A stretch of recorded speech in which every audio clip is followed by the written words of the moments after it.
I'm not gonna lie, I'm very, very worried. Welcome to my Austrian Grand Prix preview, where I preview the weekend ahead, as well as explaining why I think this is Fernando Alonso's last best chance of winning a race ever. So it's a sprint weekend ahead, and with the Red Bull Ring being one of the quickest laps on the calendar, it's going to be a relentless few days. Last year's pole position was just under 65 seconds, and the driver on pole was, yes, you guessed it, Max Verstappen. But Max didn't actually win the race last year. I'll give you a couple of seconds to try and remember who did.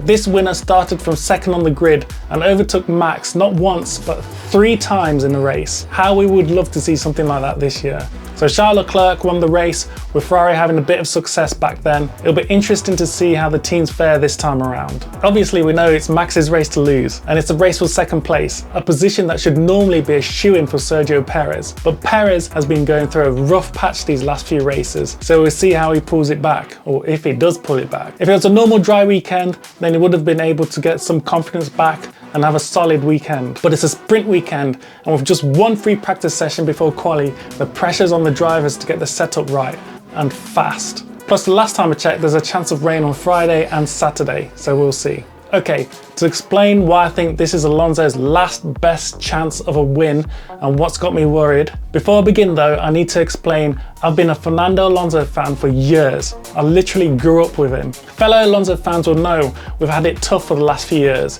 It was great at the beginning, fighting for wins and for championships. Even though he missed out on a few of them by a couple of points here and there, it was still great to have him in the mix. It was only a matter of time before he won title number 3, right? But then Ferrari started declining year on year, and they missed out on a great opportunity with the rule change that benefited manufacturer teams who made their own power units. Mercedes got it right, Ferrari didn't.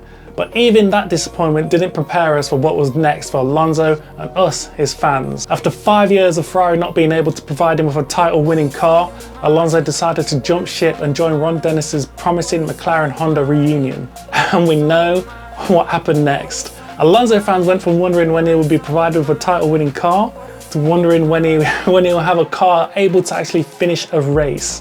The GP2 engine era was the most painful of them all. Each pre-season testing had hoped that Alonso had finally got the car, only to be disappointed time and time again. It wasn't until this year that Alonso is finally in a car that his ability deserves. All these years I've been explaining to casual F1 fans that he's a great driver, but it's always hard to convince casuals when he's running around in the midfield. But this year, Aston Martin have surprised us all by designing the second fastest car, which has led to Alonso achieving 6 podiums out of 8 races. Win number 33 feels so close, and it only takes, say, one bodged pit stop for Max or one engine failure and Alonso would swoop in and win. So why am I worried if things are going so great this year? Well, for Alonso to take advantage of any Red Bull mishaps, he has to be running in second place.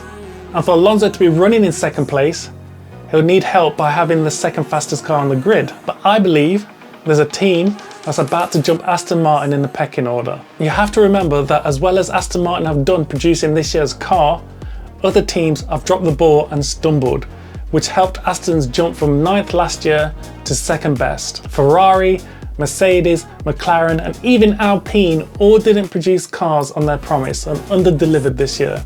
It's only a matter of time one of these teams sort out the package, and it looks like one of them is about to. Mercedes made the bold decision to stop their development direction after only the first race of the season, with Toto saying that they thought they could fix last year's car by sticking to the concept, but it didn't work.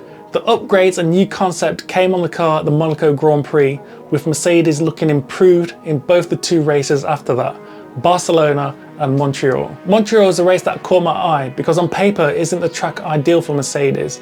So for them to do so well on a track that's more suited to Aston, it really made me sit up. Mercedes then confirmed there's further upgrades coming at Silverstone, the race after Austria, and then there's another update planned for before the summer break. Throw in the fact that Aston Martin's big upgrade in Canada didn't blow us away. Also, remember that Aston Martin's extra wind tunnel time has now been cut by a considerable amount. And let's not forget that for Aston, running at the front is a new thing for them.